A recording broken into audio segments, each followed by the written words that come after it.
ഇന്ന് നാട്ടടുക്കളയിൽ തയ്യാറാക്കുന്നത് മുട്ട ഓംലെറ്റ് ആണ്. അതിനു വേണ്ടി 4 മുട്ട എടുത്തിട്ടുണ്ട്, ഒരു സവാള എടുത്തിട്ടുണ്ട്, ഒരു പച്ചമുളക് എടുത്തിട്ടുണ്ട്. ഇതെങ്ങനെ തയ്യാറാക്കുന്നത് നോക്കാം. ഇത് ഞാൻ തയ്യാറാക്കുന്നത് ചോപ്പറിലിട്ട് അടിച്ചിട്ടാണ്. ഈ ഉള്ളി നമുക്ക് ചെറുതായിട്ട് ചോപ്പറിലേക്ക് ഇട്ട് കൊടുക്കാം.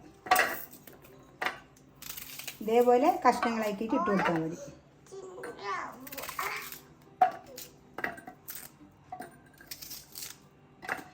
ഇനി ഈ പച്ചമുളകും ഇതേപോലെ ഇതിലേക്ക് ഇട്ട് കൊടുക്കാം. ഇനി ഇതിലേക്ക് കുറച്ച് കറിവേപ്പില ഇട്ട് കൊടുക്കാം. ഇട്ട് കൊടുത്തിട്ടുണ്ട്. ഇനി ഇതിലേക്ക് കുറച്ച് ഉപ്പ് ഇട്ട് കൊടുക്കാം. ഇനി ഇതിലേക്ക് ആവശ്യത്തിന് മഞ്ഞൾപ്പൊടി ഇട്ട് കൊടുക്കാം, കുറച്ച് മതി. കുറച്ച് മുളക് പൊടി, കുറച്ച് കുരുമുളക് പൊടി ഇട്ട് കൊടുക്കാം.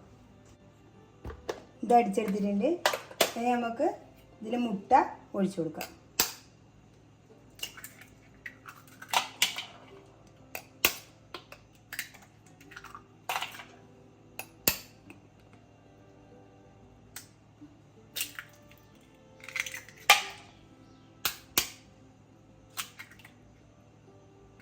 ഇത് നന്നായി അടിച്ചെടുക്കാം.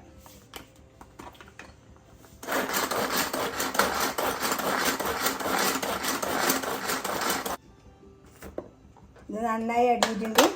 നമുക്കിത് മാറ്റി വെക്കാം. ഞാനൊരു ദോശക്കല്ല് ചൂടാകാൻ വെച്ചിട്ടുണ്ട്.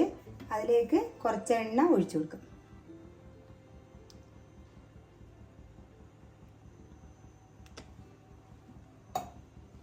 ഇത് ചൂടായിട്ടുണ്ട്. നമുക്ക് അതിലേക്ക് ഒഴിച്ചു കൊടുക്കാം.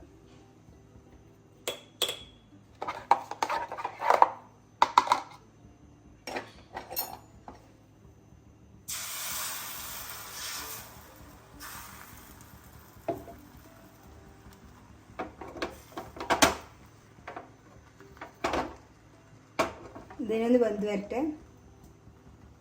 നമുക്കിത് തിരിച്ചിട്ട് കൊടുക്കാം.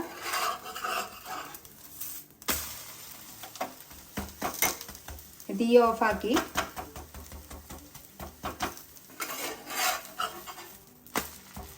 അങ്ങനെ നമ്മുടെ മുട്ട ഓംലെറ്റ് റെഡിയായി. ഇത് നല്ല ടേസ്റ്റാണ്. ഇതേപോലെ ആക്കിയാൽ കഴിക്കാൻ. ഇതേപോലെ ഒന്ന് എല്ലാവരും ഉണ്ടാക്കി നോക്കുക. എൻ്റെ വീഡിയോ ഇഷ്ടപ്പെട്ടിട്ടുണ്ടെങ്കിൽ ലൈക്ക് ചെയ്യുക, ഷെയർ ചെയ്യുക, സബ്സ്ക്രൈബ് ചെയ്യുക.